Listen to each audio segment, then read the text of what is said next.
Matthieu, chapitre 7.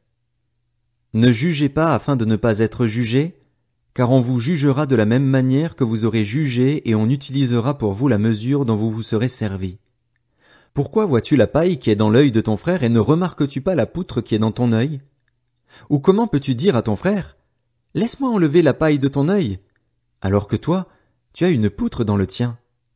Hypocrite, enlève d'abord la poutre de ton œil, et alors tu verras clair pour retirer la paille de l'œil de ton frère. Ne donnez pas les choses saintes aux chiens et ne jetez pas vos perles devant les porcs, de peur qu'ils ne les piétinent et qu'ils ne se retournent pour vous déchirer. Demandez et l'on vous donnera. Cherchez et vous trouverez. Frappez et l'on vous ouvrira. En effet, toute personne qui demande reçoit, celui qui cherche trouve et l'on ouvre à celui qui frappe. Qui parmi vous donnera une pierre à son fils, s'il lui demande du pain? Ou s'il demande un poisson, lui donnera-t-il un serpent? Si donc, mauvais comme vous l'êtes, vous savez donner de bonnes choses à vos enfants, votre Père céleste donnera d'autant plus volontiers de bonnes choses à ceux qui les lui demandent.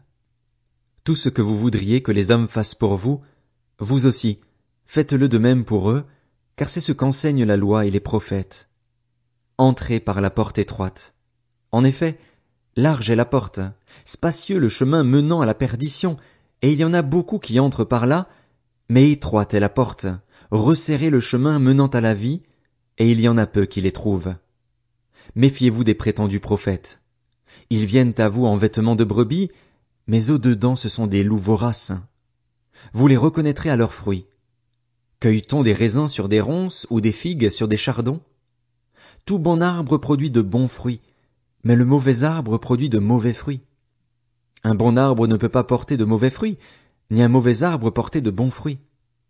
Tout arbre qui ne produit pas de bons fruits est coupé et jeté au feu. C'est donc à leurs fruits que vous les reconnaîtrez.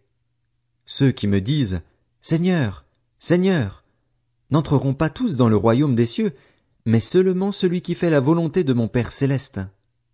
Beaucoup me diront ce jour-là « Seigneur, Seigneur, n'avons-nous pas prophétisé en ton nom? N'avons-nous pas chassé des démons en ton nom? N'avons-nous pas fait beaucoup de miracles en ton nom? » Alors je leur dirai ouvertement « Je ne vous ai jamais connus.